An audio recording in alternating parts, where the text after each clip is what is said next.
sayuta nga ipakita ko kanimo. Ngunit saad. Wala pa si Abraham makaadto sa sayutang saad, gisaaran na siya sa Diyos. Saga din mo, Israel, yutang saad, wag mo kay balo. May anang mahibalo mo kagihan, hinganan ka yutang saad, kay wala pa si Abraham, makagikan dito pa siya sa Iraq.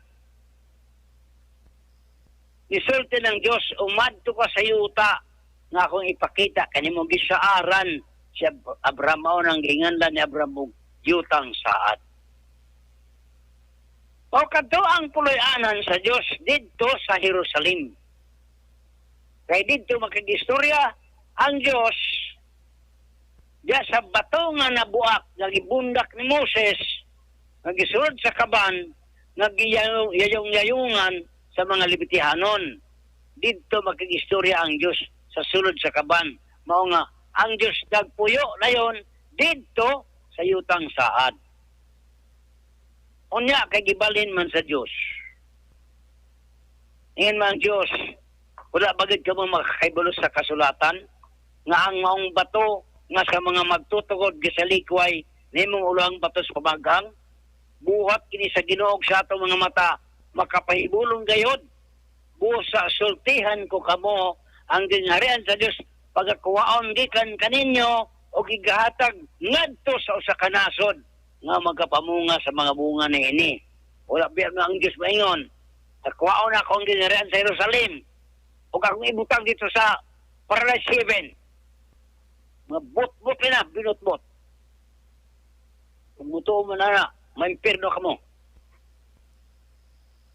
Nasa nasod. Nga, magapamunga sa bunga nga bato nga mo si Kristo. Munang kanang nasod nga gibutangan na Christian country. Nagkaibutang man na sa Ginoo sa 1523 mao nga 1521 gihimo ng Kristiyanos ang Pilipinas. Pero pag-abot sa 1523 umusukod sa Ginoo Kristiyanos na ang Pilipino. Ngunay propesya kahulugan sa mga sumbingay mo kana mga kaigsuonan.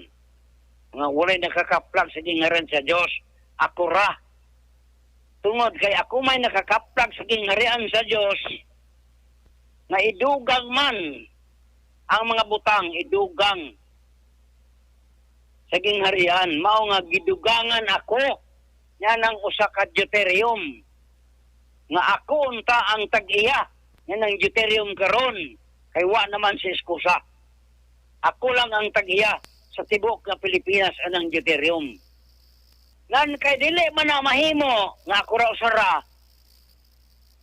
Kay kinahanglan man madato ang tanang Pilipino munang nangita ako ang tanang mga pobre nga akong himuon kanang tag-iya sa deuterium. Ngunit beneficiary sa deuterium. Kamo nga dili mo sugot ani ay ayaw mo ayaw mo palista. Bahala na mo sa uling mga daw. Bahala na mo. Makatanaw mo nga dato na ang tanan nga nalista na ani. Kanabang nalista nga mga tao kay 35 lamang kamilyon ang akong pangitaon. Kung makita na ko ang 35 kamilyon ka mga pobre, unya,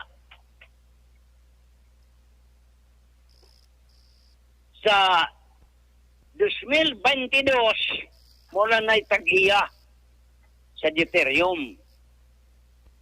Ang daghang kay ni supak, bisag mga pulis, mga mayor, mga hipe sa mayor, isupak sa deuterium. Wa sila mahibalo. Nga kanang deuterium kadatuan sa tibok na Pilipinas. Pero mailhan ang Pilipinas nga haring nasod sa tibok na kalibutan